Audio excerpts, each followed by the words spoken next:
You think that I would let this happen again? No way, Jose!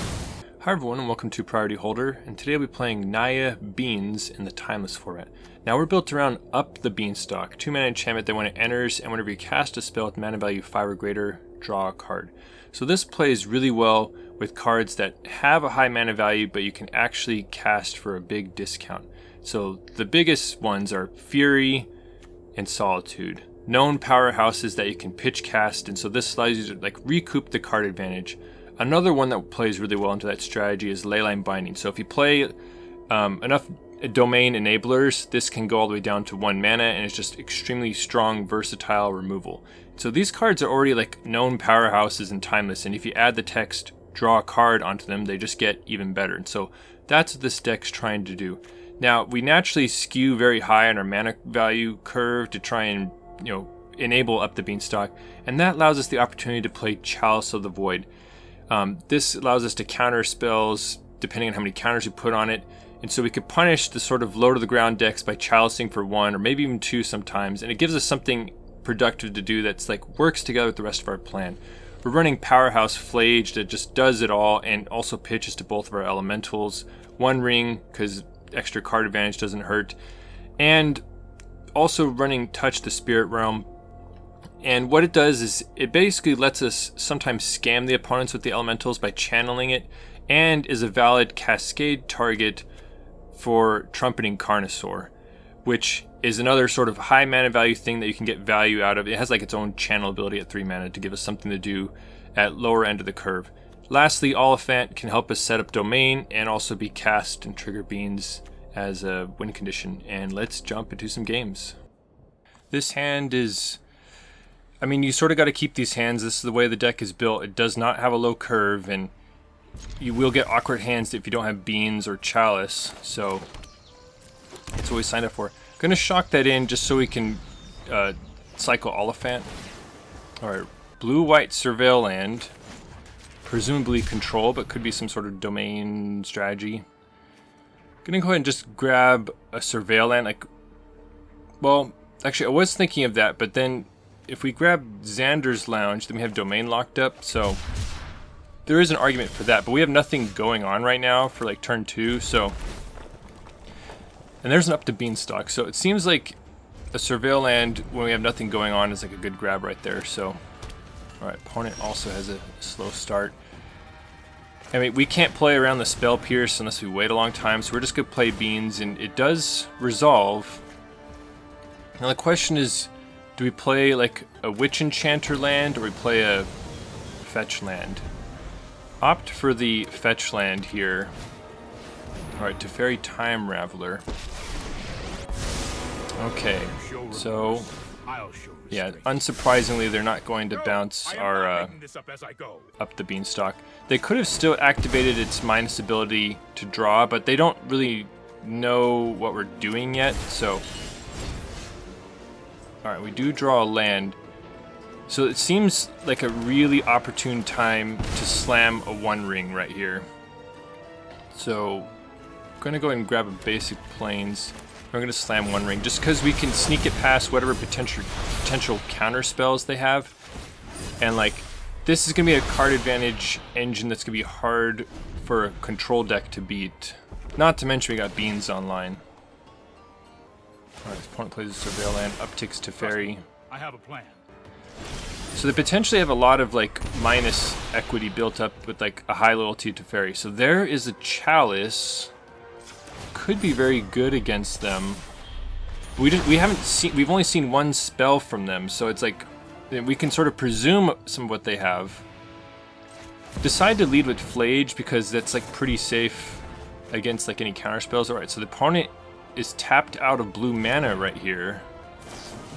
Okay, but they are going to reprieve the Phlage. So we've seen Brainstorm.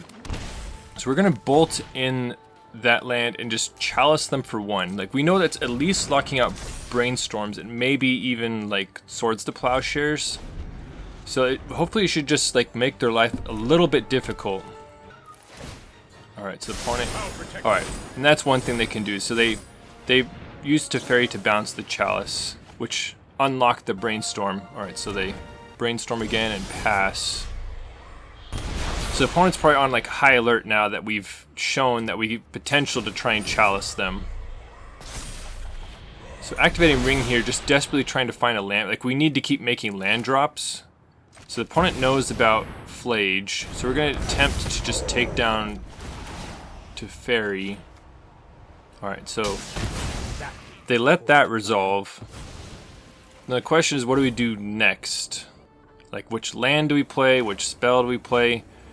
We don't want to play scared, but we also don't want to, like, feed right into their counter spells. Especially something like a mana drain that can, like, really set up, like, a devastating play from them.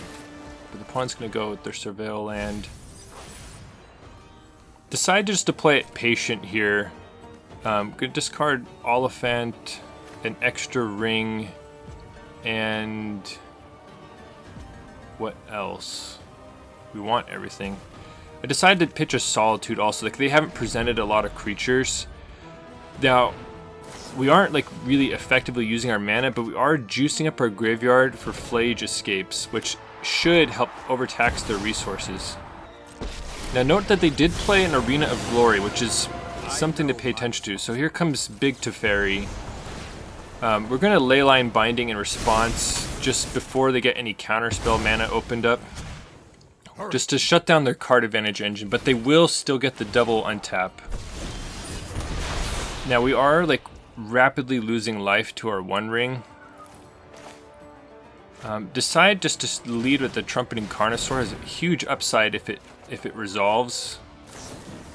Alright, so they are going to reprieve it, which is bad for us. So what do we do now? I'm just going to play the Forest and pass. We do have to discard something. It's going to pitch a fetch. And it's just about patience and knowing when to do the certain things. Alright, so they are going to exert Arena of Glory. Alright, so they're going to try and go for like a kill right here by hasting out a Fury, because we're going to be damaged by the ring. So I drew with the ring right there to get more information about what I could possibly pitch to a Solitude. In fact, I did not have anything to pitch to a Solitude until we drew the card. So, I mean, we basically lose the game if this doesn't resolve. So, alright, Beanstalk fires off again. And by some miracle, this resolves. Like, this, you know, we absolutely needed this to happen. So, no Stifle, no Counterspell. And thank goodness we were able to find a white card off that One Ring draw right there. Alright, so they're going to pass back to us. We have a million cards in hand, but by the nature of our deck, we have a hard time double spelling. Like, all of our spells are like 6 mana, 5 mana, so casting multiple spells a turn is one way you can like really get the control decks. And I'm surprised to see this Chalice for 1 resolve. So I play a land, and I'm about to Chalice for 2 right here, because we know they have like mana drains, but then I'm like, do I want to get the other beans in play first?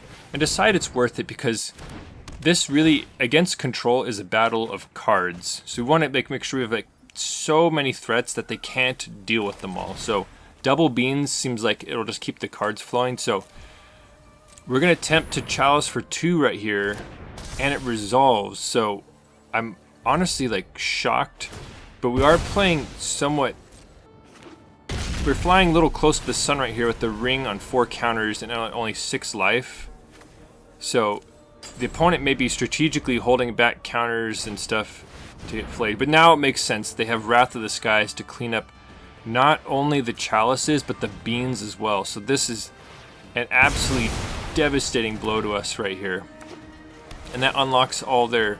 So I was actually shocked to see Mystic Sanctuary grab Reprieve. Like, I thought for sure it was going to get Wrath of the Skies, that they can reuse it on the Leyline Binding. So, but I guess they valued keeping us off our life gain. So I'm going to go ahead and escape Phlage right here. And they have a mana drain, which is really, really bad. I mean, we're at 2 life. Like, our forest right there is preventing us from escaping Phlage. Now fortunately we had a backup plan. We can just recast a ring and not activate it to prevent ourselves from dying to our old ring. Now this is like a pretty like shields down moment right here by playing a tap land and like don't have any solitudes.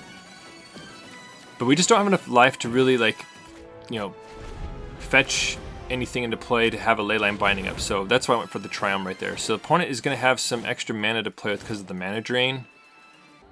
And they're going to fire off a giant Wrath of the Skies. So it will not kill our ring, but it's going to bring back Teferi. So the opponent is now unshackled their card advantage engine and has a reprieve at the ready. Not to mention extra cards and soon more mana available.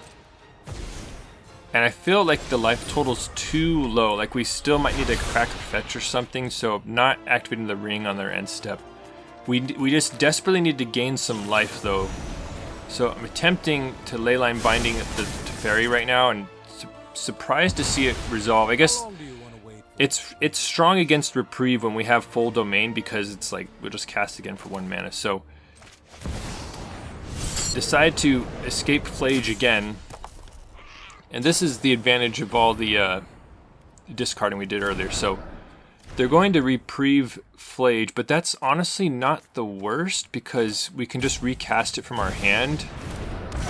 Which, I'm glad we didn't have to like escape it right there. So reprieve is actually like not horrible for us. And this one did resolve and finally get up to 5 life. The question is, do we like shock in the Sacred Foundry to have more stuff open?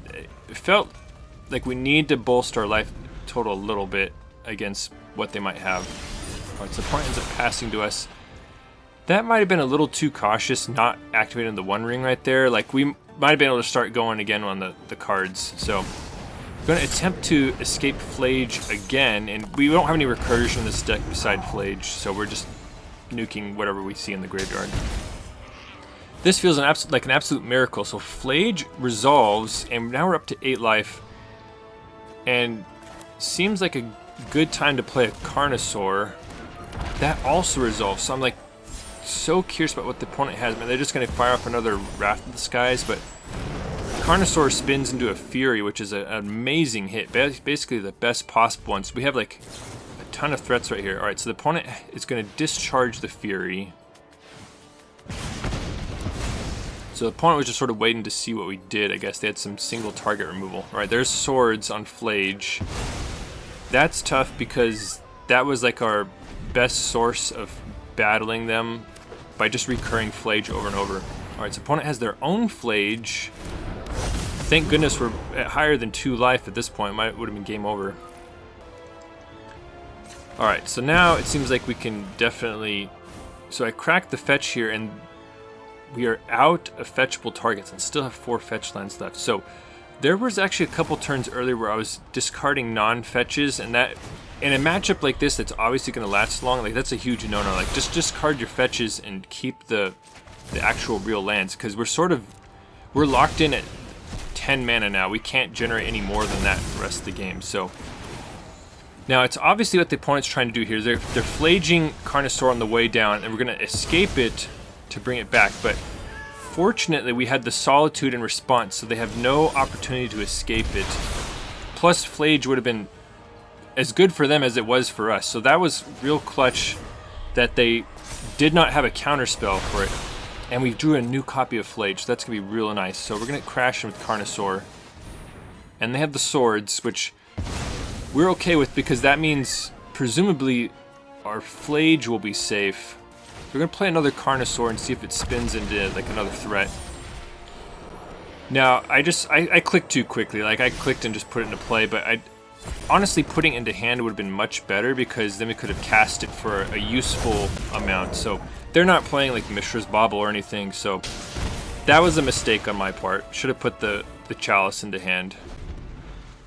Alright, so opponent has Jace the Mind Sculptor, so they're basically, we've done a great job of stifling all their resources. You could see me considering Leyline Binding it before they might draw like a counter, but honestly, like I'm not scared of it. And here comes Tameo, Inquisitive Student. presumably just drawn off the Jace, otherwise they probably would have loved to have flipped that. So now I'm glad I've saved the Leyline Binding, because Tamiyo actually seems more concerning, the fact they can buy back like spells. The audio cuts out here because sometimes for long recordings it just gets all wonky, so we have this eerie silence to build suspense. So we draw a couple more Beanstalks, and we have to actually be a little bit cautious about decking ourselves, but what I'm going to do is lead with Fury here, because its damage can take down Jace. Like, Phlage can as well, but Phlage can actually go face, and so we prefer to use Fury to take down Jace the Mind Sculptor. Alright, so the opponent eats a Carnosaur hit, and we're going to escape Phlage again. Phlage has just been absolute MVP, so here comes escaped Phlage, and they have a mana drain, but that's their last answer, and it's not worth playing the fetch lands. Like, it's honestly better. I guess we could pay 1 life per land drop to just add them to the graveyard, and the opponent rips a Fury off the top. Going to kill our Fury. We still have 10 cards left, you know, so like, we're not completely out. And another Phlage right there is excellent, because we actually don't have quite enough cards left to escape the one we already have, which might have been a heads up play to play a fetch last turn and just crack it, just to feed the graveyard a little bit. But we're going to crash in with Carnosaur here and activate the ring. We are at a very low card count, but I'm activating it here just to dump a bunch of cards into the graveyard for next turn, because we might need to do like double Phlage escape if we had enough cards for that. So yeah, I'm discarding a couple cards, and so basically it's down to this, like, if the opponent rips Wrath of the Skies, we're toast, but it's a shock land and they pack it in. So what an amazing fight against control. So if you like seeing those kind of grind out battles, please topple the statue like button, and we're on to the next one. Not a great hand. It just seemed way too slow, so we're gonna reluctantly keep this one. Now, Touch the Spirit Realm is like not one you usually see in Timeless, but it does stuff here. It allows, the channel mode allows us to sort of scam a Fury or a Solitude while still being a relevant hit off Carnosaur. So that's the idea with Touch the Spirit Realm. Turn 1 Crab from the opponent. Gonna go ahead and grab Temple Garden. And life total is not going to matter in this matchup. We're obviously playing against Mill. And they have an Archive Trap. And another Archive Trap. So that's extremely bad for us. Not to mention we're sort of like a very card drawy kind of deck. Now, Chalice on 0 doesn't stop free Archive Traps because it checks mana value. So, alright, there's a land drop for the Ruined Crab. And there's a Maddening Cacophony, so at least our graveyard's very juiced up for Phlage, but we're already down to 13 cards left. So decide to shock that in and use Touch the Spirit Realm to grab the Ruined Crab. Just trying to like stymie the milling, like just stifle it a little bit and just buy us some time. And you can see me looking at that Chalice, and they have another Ruined Crab. Now their 1 mana spells are not actually what we're super worried about. I am going to Chalice for 1 here because we have an extra one and like we have nothing better to do because we have a tap land. The opponent is missing land drops, so they aren't getting any Ruined Crab triggers at the moment. Now a fetch land is probably useless at this point, but I'm keeping it there just to preserve cards in library.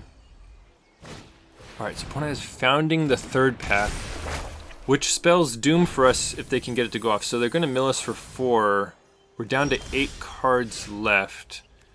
And now we can Chalice them for 2.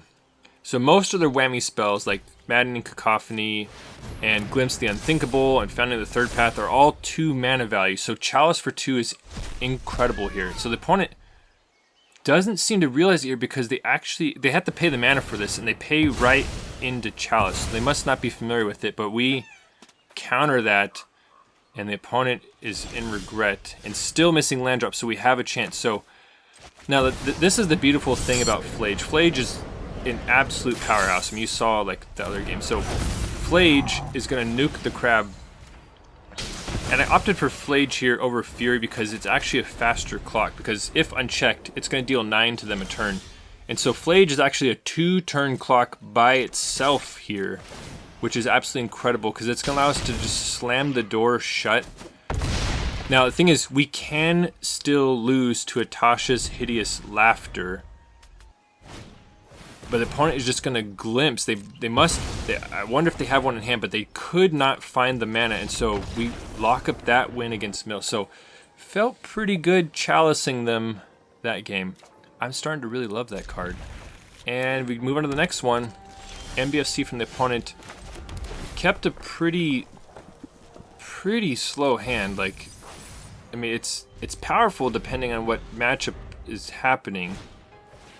Wizards Rockets. So already combo alarm bells going off. Mishra's Bauble.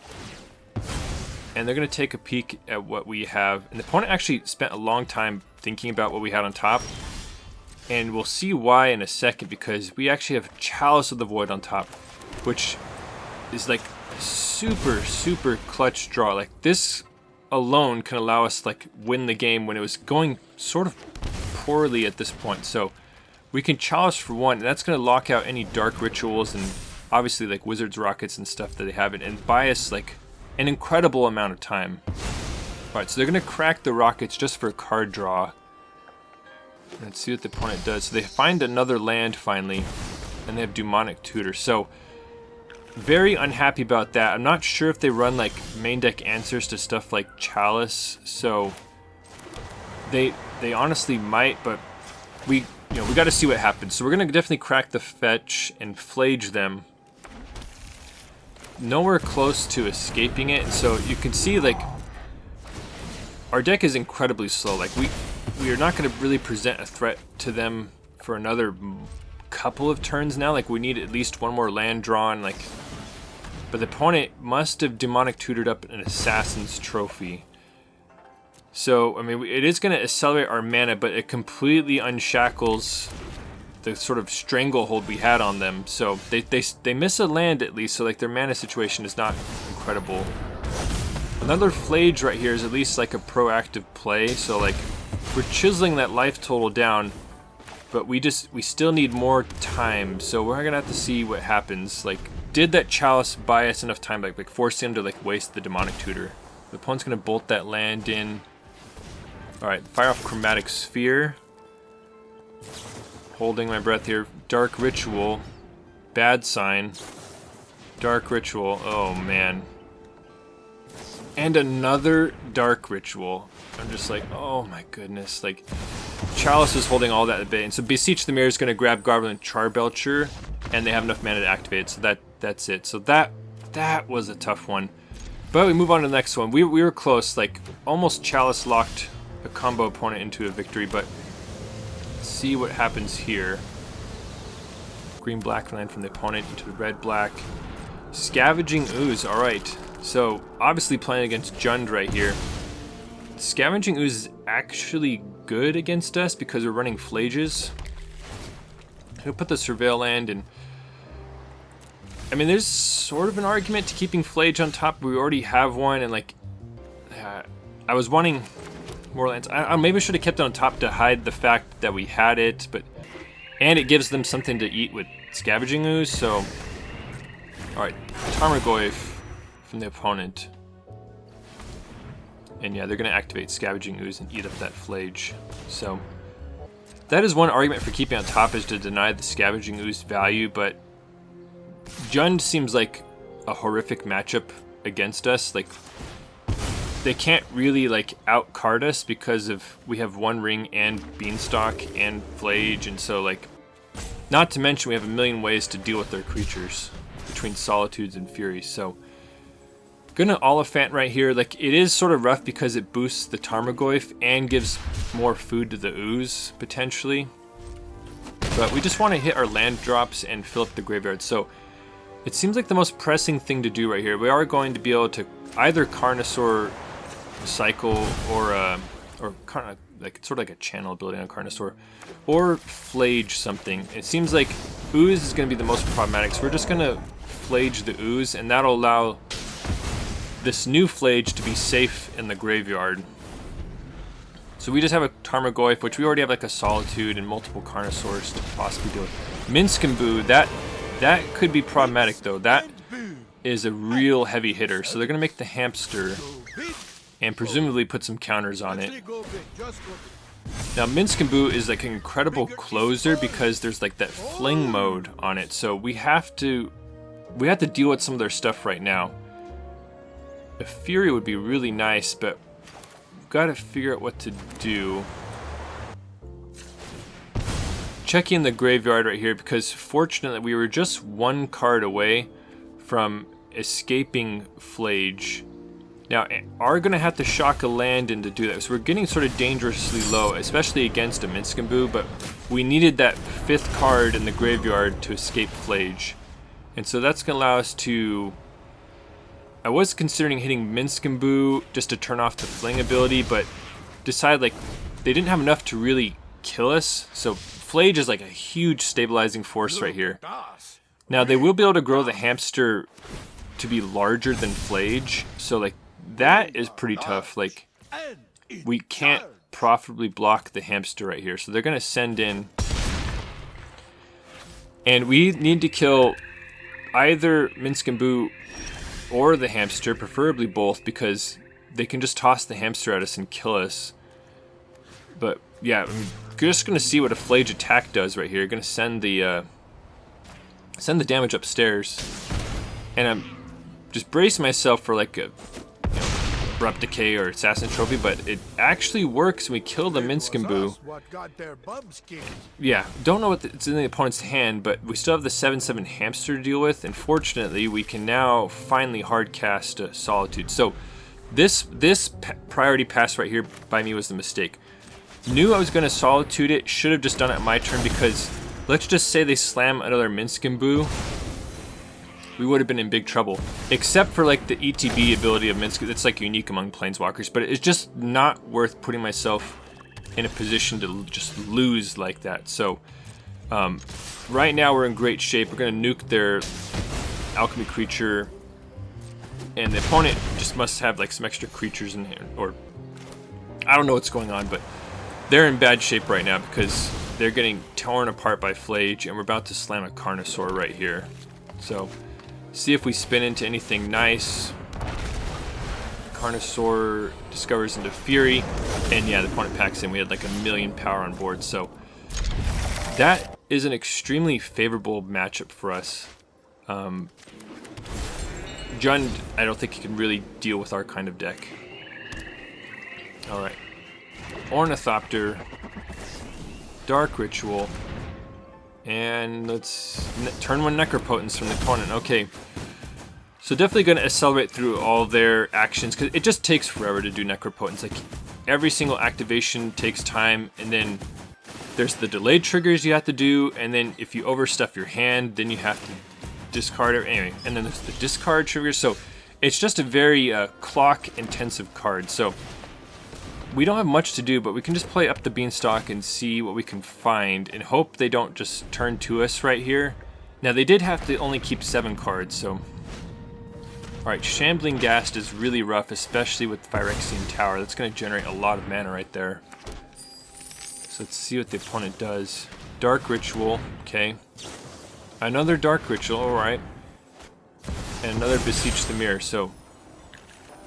And they're going to build up Storm Count by beseeching into another Beseech. They had a spare artifact to sack, and here comes Tendrils, Storm Count 5. So we're going to eat a lot of damage and fall to 8 right here. And so the opponent also gets a ton of life to like re-sculpt their hand and like try and build up another another Tendrils. And this game took forever. Like I'm speeding through this stuff right here, but I was sitting around forever waiting for all this stuff to happen. You could see some stuff that they discard. And I just make a huge error right here. Like, I assumed I had a white source. You could see me hover over the Phlage, and like, I'm just horrified right here. Because any life total gain would have helped. And I think I was just so tunnel visioned on avoiding the fetch and shock or whatever. But we could have fetched for a plains and put ourselves to a total of 10 life. Which would have made him at least have to muster a little bit, like at least one more spell to storm kill us. So here's another Dark Ritual. Opponent had an easy time finding all our Dark Rituals, and they have exact Tendrils kill Oh man, that was a brutal misplay on my part. Maybe they still had the other extra spell, but would have at least had a chance. So it was looking grim for us, but they'd already spent so many resources. So, alright, opponent has turn 1 Dragon's Rage Channeler into Mishra's Bauble, surveilling stuff. Let's see what we find. Looking very happily at that Chalice we have in hand. Like, obviously they have some 1-mana spells. Usually Channeler decks have a lot of them. Another basic mountain from the opponent. Also of note, no Luris Companion. So like that's information. Maybe they're running Furies or something like that. Alright, so cracking Arid Mesa. Going to set up Domain as best we can. So we already have a Temple Garden in hand. So we're going to get Xander's Lounge because Temple Garden will give us full Domain. Don't even need to use the Temple Garden yet because we can just play our basic and Chalice them for 1. Alright, so opponent's going to bolt us before they get Chalice hits. And anything, that was it. Okay. Now they are almost at Delirium for Channeler. So we're going to play the land, attack in, and that's it. So we might be locking out some good stuff and another Chalice. So a backup Chalice is always good because you might be able to lock, like, completely lock them out depending on what their curve is. So decide just to pass with the fetch land up, see what the opponent does. Alright, so they're going to crack the Bloodstained Mire into a basic mountain. And here's Blood Moon. So now it becomes clear what's going on. Thank goodness we didn't crack the fetch preemptively because this is going to be super clutch getting us a white source here. Now, let's say we couldn't fetch a white basic. We could shock in something, float the white mana, and then still Leyline Binding the Blood Moon. So that we still would have been safe, but go ahead and let the Blood Moon land. It does tax, or it makes our Leyline Bindings not as potent, so we have to remember that. Fortunately, we could still cast them though, so I was not quite as careful on like the domain check, but we could still count it in. We just want to preserve our life total at this point. We're not really scared of the Blood Moon, especially with like we got the white source on lock. But yeah, let me know. Are you interested in seeing me build a Blood Moon deck? I actually haven't even crafted my copies of it yet. I have tinkered around a bit, but let me know. Do you want to see me start Blood Mooning people? So we're gonna slam the One Ring and feel pretty good about life and go ahead and pass the turn. So with our basic in play, we can get rid of the Blood Moon at our leisure. Now, they might be running Stone Rain. In that case, we would be basically toast. So, because we just have the 1 plains in this deck. Phlage is really nice. This seems like a Fury turn though. We're going to draw with the One Ring first. Alright, that's really good. More white spells to pitch to Solitudes and stuff. Gonna hard cast Fury and just clean up all their creatures. Like, I know Pyromancer gets some graveyard value, but this is just gonna just really stifle their clock against us. Now it was fortunate we didn't tap out for something on the Blood Moon turn and get got, so it could have say we played a Beans and a tap Triome or something. We could have gotten got by Blood Moon, but this game is working out such that we are completely safe. Now the One Ring is chewing up our life total. We do have some Witch Enchanters as anti-Blood Moon stuff, and just value cards to pitch to Solitude, so still not worried about Blood Moon. Decide to get rid of their creature. Not sure what they can do with the extra mana, so, and want to bolster our life total for the One Ring. And decide to crash in with Fury, deal some damage to them. Right, so the opponent's just going to take it. The opponent does have Fable. And if it seems like the opponent's not doing a lot, we have Chalice of the Void out, so that might be slowing them down. So we're going to get Beanstalk right here and see what we draw. I'm going to go ahead and play the Witch Enchanter, even though it is a good answer to Blood Moon. I feel like we just need mana at this point. Not to mention, it will eventually be a white source once we unlock it. So the opponent's going to Bone Crusher us. Have to discard something. I'm going to pitch the Chalice. Sometimes in games, I like to also Chalice on 2, but the opponent has it's basically so many varied mana costs. It doesn't really do anything to them to Chalice on 2. It doesn't do enough.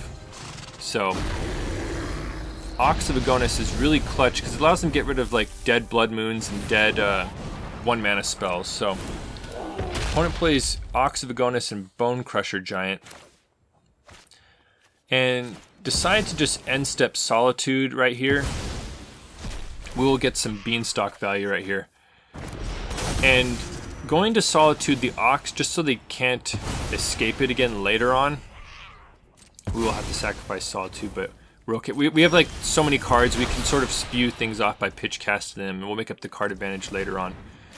Decide it's now finally time to get rid of the Blood Moon. So we're gonna cast Leyline Binding, grab Blood Moon, because that's going to like re-enable Domain for us and open up some more white sources. So this is going to allow us to Phlage down the Bone Crusher Giant.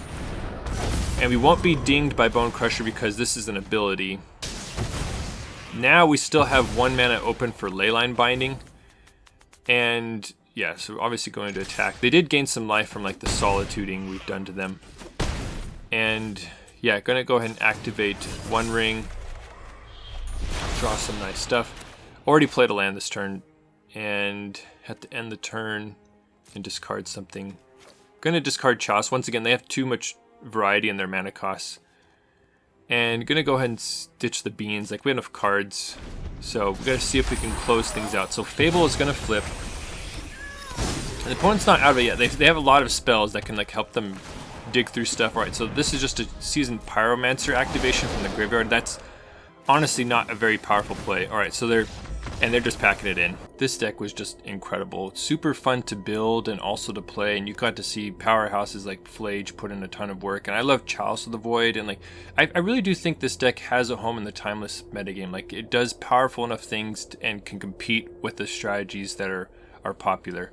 As you could see in the sideboard, there are a lot of cards I was considering, so once I realized that this is a strong Chalice of the Void deck, I was trying to find ways to scam people that didn't cost 1 mana. Like, Ephemerate would get got by Chalice. So I found that Getaway Glamour, which would be really strong, but doesn't work really well with Trumpeting Carnosaur's Discover. Also Flicker of Fate, which is nice because it can blink Up the Beanstalk and like cycle itself in a pinch. So like, that is a strong consideration. I eventually just thought that a little more defensive power with Touch the Spirit Realm was maybe a little bit better, but these are some other extra options. You can also rock Failure, which can blink, Up the Beanstalk to draw more, or blink a Solitude or a Fury. So like, this could potentially be like a really strong inclusion in this deck. Samwise, for similar reasons, buying back pitch elementals. And you could lean more into green, like get some more high mana value stuff like Generous Ant to cast. Another one to consider is Herd Migration. Good win con, a good something early to do with your mana and help you maybe get Domain. You do have to play way more basics, and like, it is sort of expensive, but just something I was thinking about. March of Otherworldly Light sort of plays similar, like in like the Solitude space, like being able to like pitch cards into it and potentially trigger beans, but doesn't play well with Carnosaur. Neither does Shatterskull. So like, if you play Carnosaur, like, there are some concessions you have to make, but it is extremely powerful. Like, you saw the games where we resolved it, like just putting like a Fury into play, and all of a sudden the opponent has like 13 power to deal with, So I also like the versatility in the early game. So definitely not set in stone, but just a super fun strategy to think about. Thanks for watching the video. I hope you enjoyed it.